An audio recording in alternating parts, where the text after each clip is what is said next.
Roni math জনে স্বাগতম। আমরা আজকে দেখব প্রাথমিক বিদ্যালয়ের সহকারী শিক্ষক নিয়োগ পরীক্ষা 2020 সালে যেটা অনুষ্ঠিত হয়েছিল সেটা প্রথম ধাপের অঙ্ক প্রশ্নের সমাধান। তো এটা দেখি না, খুব ছোট ছোট অঙ্কগুলো আছে। নিচের কোনটি মৌলিক সংখ্যা? আমার সংখ্যা কোনটা আছে? 3, 8, 4, 2।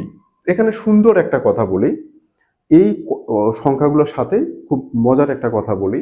2 একমাত্র সংখ্যা, জোড় সংখ্যা, 2 একমাত্র জোড় সংখ্যা যেটা মৌলিক সংখ্যা।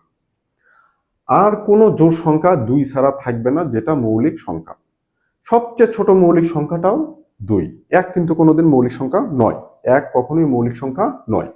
এখন আমি যদি 9 বলি, আমরা মৌলিক সংখ্যা মানেই বুঝি যেই সংখ্যাকে ওই সংখ্যা দিয়ে ভাগ করা যাবে আর 1 দিয়ে ভাগ করা যাবে, আর কোনো সংখ্যা দিয়ে ভাগ করা যাবে না। এটা জানি আমরা মৌলিক সংখ্যা, কিন্তু কথাটা কিন্তু একটু অপূর্ণতা থেকে গেল। এটা কিন্তু হলো না। কি বলবো আমি? কোনো সংখ্যাকে ওই সংখ্যা দিয়ে ভাগ করব এবং 1 দিয়ে ভাগ করলে পূর্ণ সংখ্যা পাবো। এছাড়া অন্য কোনো সংখ্যা দিয়ে ভাগ করলে পূর্ণ সংখ্যা পাওয়া যায় না, সেইটাকে আমরা বলবো মৌলিক সংখ্যা।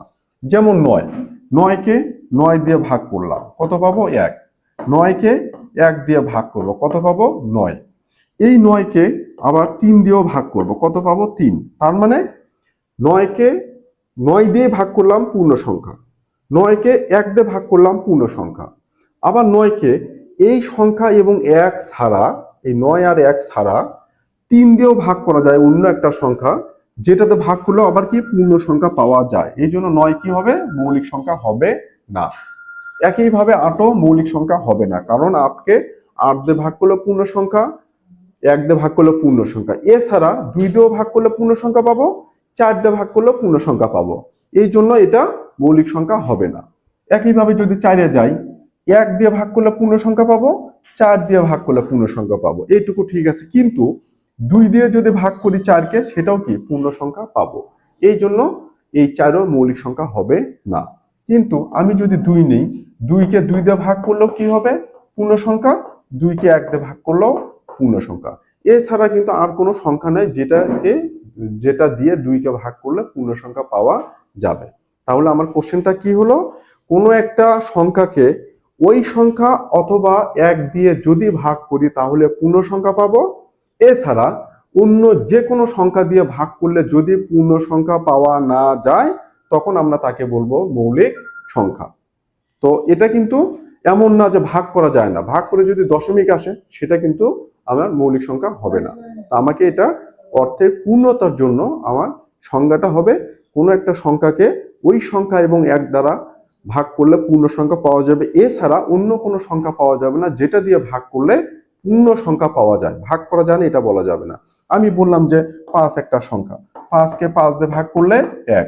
5কে যদি আমি 1 দিয়ে ভাগ করি, কত হবে? 5। ভাগ করলাম।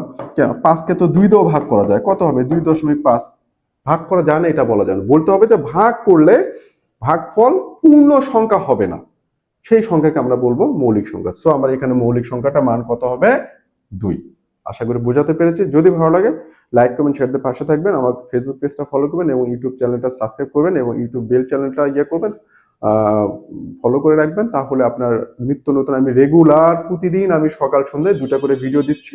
এখান থেকে রেগুলার বিভিন্ন কোশ্চেন, সেটা বিসিএস, ব্যাংক, প্রাইমারি, আদার্স যে জবগুলো আছে সেগুলো, বিভিন্ন অধিদপ্তর জবগুলো, নন ক্যাডার জবগুলো দিচ্ছি। আপনার এটা একদম ফ্রিলি আপনাদের জন্য করে দিয়েছি। আপনার সুন্দর করে রেগুলার আমার এই পেজ থেকে 2টা করে ভিডিও দেখতে পারবেন প্রতিদিন। আশা করি এখান থেকে অনেক কিছু শিখবেন। এখান থেকে বেশ কিছু 200-400 ভিডিও যখন দেখতে পাবেন, এখানে ম্যাথের আপনাদের সুন্দর একটা বেস তৈরি হবে। এই আশাবাদ ব্যক্ত করে ধন্যবাদ।